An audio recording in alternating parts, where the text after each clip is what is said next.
Plus d'une semaine après le terrible accident de voiture que Pierre Palmade a causé, les témoignages continuent de pleuvoir. Dans l'émission 7 à 8, diffusée ce dimanche 19 février sur TF1, les voisins du comédien ont évoqué son comportement discret. Plus d'une semaine après le grave accident de la route dans lequel Pierre Palmade est impliqué, l'enquête continue de faire toute la lumière sur cette tragédie. Le vendredi 10 février, le comédien, testé positif à la cocaïne, prend la voiture et percute violemment deux autres véhicules. Si l'octogénaire présent dans l'une des voitures s'en sort presque indemne, la seconde, qui abritait une femme enceinte de presque 7 mois ainsi qu'un père et son fils de 6 ans, subit un choc extrêmement violent.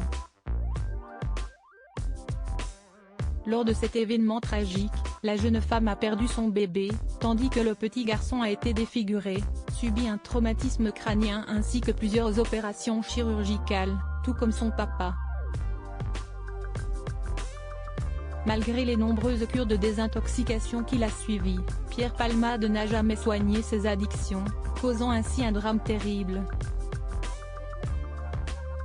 En attendant la fin de l'enquête, qui révèle chaque jour des détails glauques de cette affaire, l'humoriste est placé sous contrôle judiciaire avec bracelet électronique à l'hôpital.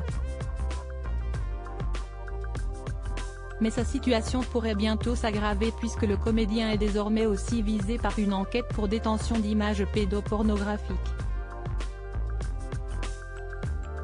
Il ne sortait pas beaucoup si ses addictions étaient connues depuis longtemps, rien ne laissait présager un côté aussi sombre chez Pierre Palmade.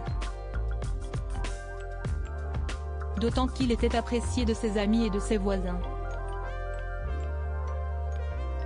Dans le reportage qui lui était consacré ce dimanche 19 février dans 7 à 8, le voisinage est en effet revenu sur le mode de vie très calme du comédien.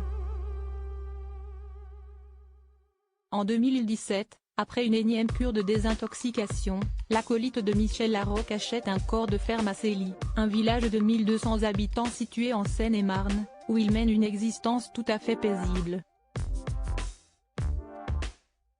Au micro de TF1, l'un des voisins se souvient: « Je me suis dit que peut-être un jour je vais entendre une fête, mais jamais rien. » C'était quelqu'un de discret. Quant au maçon qui a effectué des travaux chez lui, il assure que Pierre Palmade vivait presque comme un ermite, il ne sortait pas beaucoup, il était toujours chez lui. Il allait parfois à Carrefour ou Truffaut acheter des plantes mais il ne sortait pas beaucoup. Comme quoi les apparences sont souvent trompeuses.